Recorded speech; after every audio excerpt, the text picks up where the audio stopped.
Sejauh ini perkembangan terakhir apa nih Mbak terkait kasus ini Mbak? Perkembangannya belum ada, yang saya tahu beritanya selalu di take down. Itu perkembangan yang saya tahu. Terus, nah gini kan semakin berkembang isu bahwa ini mah nanti ujung-ujungnya damai di belakang, kan juga hilang perlahan-perlahan tanpa ada kejelasan gitu. Nah, kalau menurut Mas Yudi sampai sejauh mana? Apakah akan misalnya ada tawaran mediasi akan diterima atau tidak? Gini loh, saya itu kan bisa sampai ke sini itu karena terakhir ada somasi untuk suami saya, bahwasannya dibilang suami saya memeras, ya. Makanya sampai seperti ini. Jadi saya berada di sini, tolong jangan dibalik-balikin. Jadi saya berada di sini karena ada somasi, kami dibilang memeras, makanya kami tidak terima, ya kan? Jadi kalau kami mau damai, itu sepertinya memang kami mau memeras. Jadi mohon maaf, saya tidak mau damai, dan saya kesini bukan mau memeras, tapi mau menunjukkan bahwasanya kami tidak pernah memeras, dan itu berita itu somasi tidak benar, makanya dibuat ke jalur hukum. Jadi tujuan akhir Mbak gimana nih? Untuk karena laporan ini ke Mabes Polri. Tujuannya? Tujuan Final goal-nya. Final goal-nya gimana? Ya semua ini berjalan sesuai jalur hukum, sesuai laporan saya kepada pihak-pihak yang berwajib. UITE itu ya termasuk salah satu. Iya, itu kan ancaman terhadap saya, ya, dan itu kan ancaman itu yang saya tahu UITE itu hukumannya di atas maksimal 4 tahun, bukan 5 tahun yang saya baca, 4 tahun. Dan bagi ancaman hukuman yang di atas 3 tahun itu kan waktu daluarsanya 12 tahun. Jadi saya pikir ini masih masuk pasalnya. Ya saya juga kurang tahu, tapi saya baca ini masih masuk. Tapi untuk yang suami saya ini kan kita dianggapnya ada agenda lain, padahal suami saya itu memintanya baik-baik. Jadi di historinya itu ada jelas bahwasannya pertama suami saya di percakapan sama si AHA itu cuma minta surat pernyataan, lalu minta pas di email cuma minta ketemu berempat. Padahal si AHA ini kan tidak pernah bisa nih memenuhi itu, yang dua itu malah dia mensomasi suami saya ada agenda lain itu adalah memeras. Makanya saya berdiri di sini atas blessing suami saya untuk membela suami saya, membela harga diri suami saya dan anak-anak saya. Saya juga punya anak 2 sekarang, itu semakin suami saya berperang untuk harga diri dia. Jadi saya mendapat blessing, dukungan dari suami saya untuk harga diri kami. Jadi jangan dibolak-balik. Kalau dibilang mau paling juga nanti damai, paling juga nanti sunyi senyap gitu kan. Kalau saya nanti terdengar sunyi senyap, saya terdengar damai, berarti saya menerima. Jadi Mbak siap dijudge oleh masyarakat nanti kalau bisa tiba-tiba kasus ini menghilang ya. Mbak siap diyakini oleh masyarakat. Ini pasti ada sesuatu di balik. Siap menerima. Siap. Makanya saya tidak mau hilang, tidak mau damai. Karena kalau saya damai nanti orang bilang, "Oh, berarti Anda memeras." Mohon maaf, enggak gitu. Jadi saya berjuang untuk pencemaran nama baik ini dibilang saya yang memeras.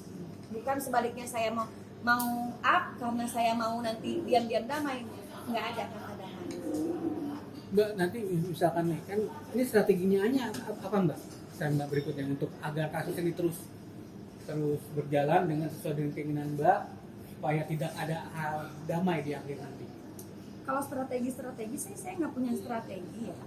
Pokoknya suami saya itu simple. Dia bilang, kamu kan punya salah.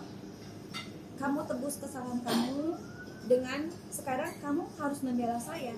Karena ini orang kan hubungan perselingkuhan itu kan dua belah pihak pasti salah. Apapun alasannya salah. Dua-duanya tidak punya moral. Ya. Nah tapi kalau kamu udah tidak punya moral, tapi kamu bertanggung jawab atas moral kamu. Kamu bertanggung jawab dan kamu siap sudah minta maaf. Dan waktu itu saya siap ketemu berempat, saya waktu itu berani. Nah tapi si AHA ini sudah tidak punya moral, tidak punya tanggung jawab moral, plus ditambah kok jahat, malah somasi, malah membalikkan fakta.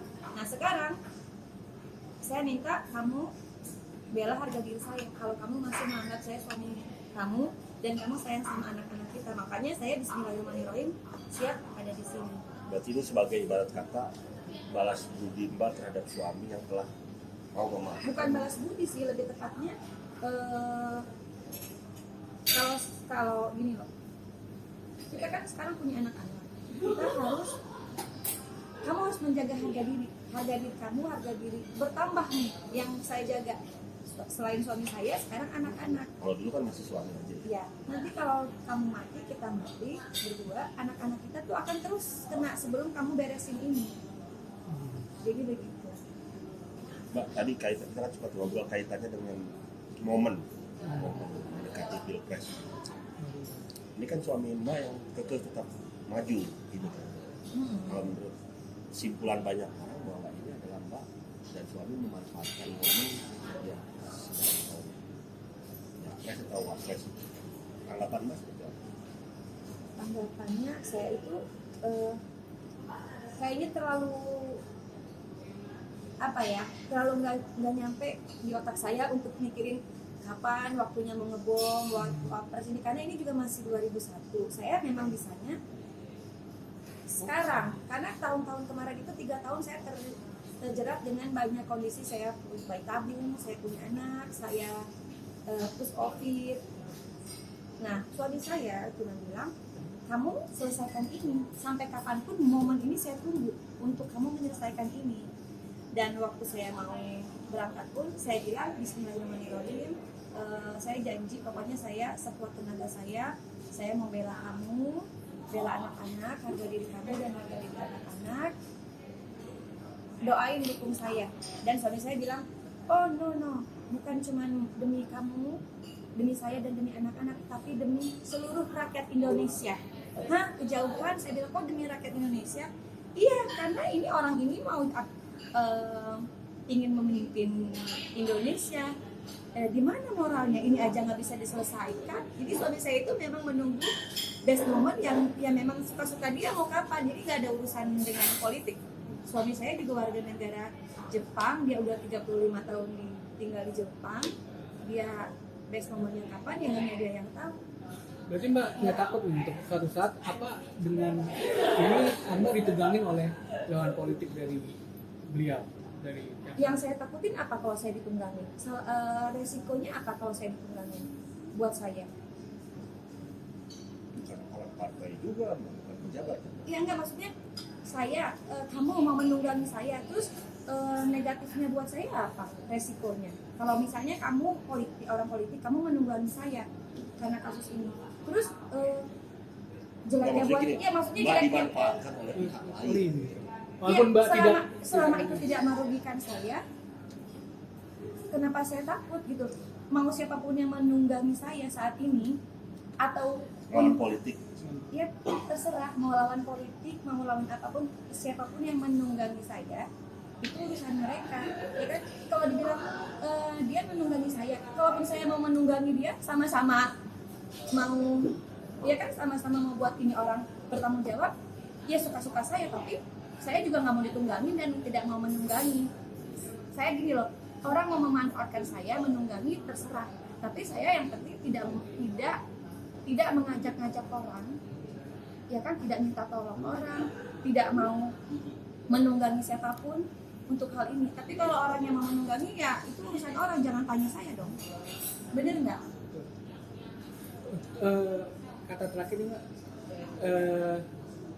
keinginan Mbak kasus ini sampai gimana terakhir ini? Keinginan suami saya dan saya adalah ya kasus ini diproses ke jalur hukum dan kasus ini diproses sesuai dengan pengaduan saya kepada pihak-pihak yang berwajib. Itu. Cuma itu, karena ya pokoknya saya gini, saya sudah berjuang sekuat tenaga saya sudah membuktikan sama suami saya sudah melakukan apa yang dia minta. Kalau tobat sih saya dari dulu udah tobat, udah pakai kerudung demi biar anak-anak saya lihat saya orang yang berbeda. Karena kan waktu saya belum punya anak, saya belum pakai kerudung. Sendiri saya sudah membuktikan sama suami saya itu banyak proses. Nah proses ini proses terakhir di mana saya harus bertanggung jawab demi nama baik suami saya dan anak-anak. Terserah setelah itu mau dibagaimanakan kasus ini, mau pihak-pihak yang berwajib mau mau mengangkat kasus ini atau menyelesaikannya seperti apa, itu terserah pihak-pihak yang berwajib yang sudah saya laporkan. Intinya Mbak nggak akan mundur intinya, Nggak akan mundur, nggak akan damai. nggak akan damai. Kan tadi saya udah bilang, kalau saya damai berarti ini orang sesuai dengan tuduhan ini dong, berarti dia mau up cuman untuk mau memeras. Tidak, jadi jangan dibolak-balik ya gitu. Mbak, bisa saja ini kan juga nanti kalau sudah berkembang besar, bahkan dituduh pencemaran nama baik publik, dilaporkan balik. Senjata apa nih kira-kira bisa Saya nggak punya senjata, saya cuma pikir gini, orang ya, dilaporkan balik? iya makanya dengerin, kita kalau saya nih melaporkan ke kepolisian tidak punya bukti apa-apa, saya ngelaporin kamu, saya ngelaporin dia, buktinya apa? Saya nggak punya bukti, ya saya dibilang orang gila, lu gila ngelaporin orang nggak punya bukti. Tapi kalau saya ngelaporin ke polisi dengan bukti-bukti semua percakapan semua lengkap, dibilang pencemaran nama baik, gimana dong keadilan bagi seluruh rakyat Indonesia? Terus saya harus apa? Ya pencemaran nama baiknya gimana? Kan ini bukti-bukti. Tahu lah, sekarang kan tagar percuma lapor polisi kan lagi bergema. Nah sejauh ini kasus yang sudah dilaporin gimana Mbak? Prosesnya? Ya itu waktu tanggal 10 saya laporin ke Barreskrim, katanya kurang buktinya kurang lengkap. Karena ada yang pakai bahasa Inggris harus diterjemahin, lalu ada yang bukti yang belum dilegalisir. Terus saya harus bawa handphone saya waktu yang saya menerima ancaman itu. Setelah hari Senin tanggal berapa, 13 ya, 13 saya kembali lagi, katanya bahkan bukti-buktinya maksudnya tidak terlalu ditanggapi. Dia bilang ini tuh yang kayak dipersulit, harus pokoknya kalau melaporin menteri harus izin menteri, terus ini harus terpisah kalau yang ancaman ini memang saya yang diancam, tapi kalau apa somasi dari pengacara sama email itu kan teruntuk suami saya sama anak, itu harus suami saya yang melaporkan. Nah saya bilang kalau memang itu terpisah, yang punya saya aja dulu ditindaklanjuti, bener dong. Nanti yang suami saya memang kalau diharuskan lapor ya nanti akan kesini, kan sekarang mau kesini juga tidak segampang dulu kan. Tapi ya menurut saya dipersulit, karena kenapa nggak punya saya ditindaklanjuti dulu. Makanya setelah itu hari besoknya saya melaporkan pengaduan ke Kapolri, ini tanda terimanya, terus ke Komnas HAM mana ya?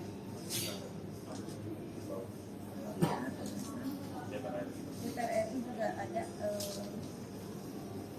saya nggak tahu ada ya. Jadi saya sudah sekuat tenaga untuk mencoba melaporkan kepada pihak-pihak yang berwajib. Hasilnya nanti saya tunggu, karena kan ini memang saya kesini niatnya hanya untuk melaporkan saja.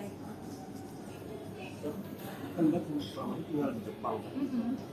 Ada deadline yang terakhir nggak kira-kira kapan mau menunggu proses sama kepastian?